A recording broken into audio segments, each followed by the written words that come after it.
Welcome to Read Aloud with Calgary Reads. Today we're going to read the book The Day You Begin by Jacqueline Woodson. And illustrated by Rafael Lopez. Okay, it's first day in school, right? Nice pictures. Yes, the flowers and the grasshopper. So this is the title, The Day You Begin by Jacqueline Woodson. And illustrated by Rafael Lopez. And this book is for Sia, Nell, and Josie. And to Santiago, the Moon Whisperer. Beautiful name. So it's her first day in school. There will be times when you walk into a room and no one there is quite like you.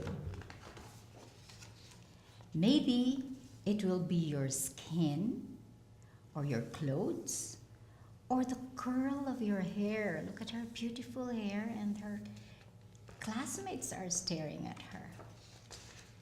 There will be times when no one understands the way words curl from your mouth, the beautiful language of the country you left behind. My name is Rigoberto, and we just moved here from Venezuela. And because they don't understand, the classroom will fill with laughter until the teacher quiets everyone. Okay.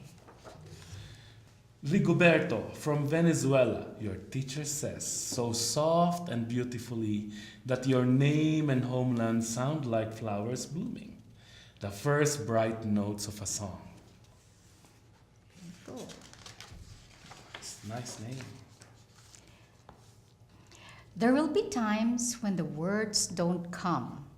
Your own voice, once huge, now smaller, when the teacher asks, "What did you do last summer? Tell the class your story." "We went to France," Jayla says. "These shells came from a beach in Maine. A boy named Jonathan holds out a jar filled with tiny shells so fragile they look like they'll turn to dust in your own untraveled hands. My whole family went to India, Spain, South Carolina, each souvenir a small triumph of a journey. Their travels going on, and look at her, she's watching from the corner.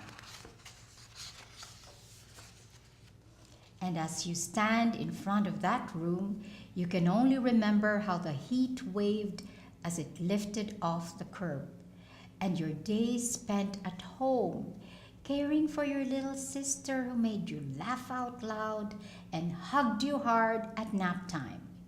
You can only remember the books you kept on reading long after she had fallen to sleep. And in that room, where no one else is quite like you, you look down at your empty hands and wonder, what good is this when other students were flying and sailing and going somewhere? There will be times when the lunch your mother packed for you is too strange or too unfamiliar for others to love as you do. When even your own friend Nadia will wrinkle her nose and say, "What's in there anyway?" And you'll wonder how she doesn't see the rice beneath the meat and kimchi.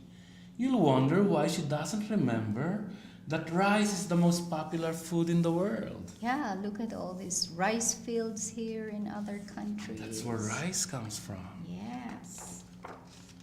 There will be times when the climbing bars are too high and the run is too fast and far, and the game isn't one you can ever really play. "I don't want him on our team." You can watch. Maybe you can have a turn later, and you feel a little bit left out.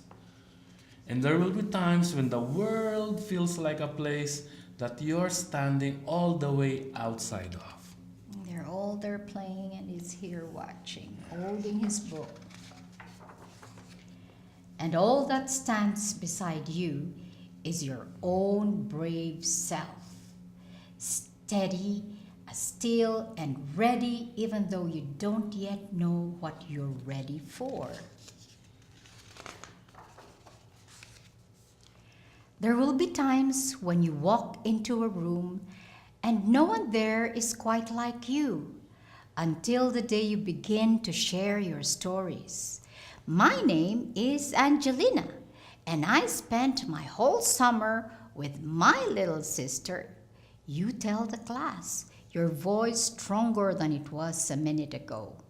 Reading books and telling stories, and even though we were right on our block, it was like we got to go everywhere. Look at them. They flew over India with their book. They saw whales. They saw coconut trees. Your name is like my sister's, Rigoberto says. Her name is Angelina too. And all at once in the room where no one else is quite like you, the world opens itself up a little wider to make some space for you. Yeah. This is the day you begin to find the places inside your laughter and your lunches, your books, your travel and your stories, where every new friend has something a little like you and something else so fabulously not quite like you at all. So when you start to open up and share yourself and your stories, the world opens up for you. Yes. That's a nice story. Beautiful. The end. Research shows that reading aloud is the single most important thing you can do to help a child prepare for reading and learning. Find tips and tools to build brains and bonds at calgaryreads.com.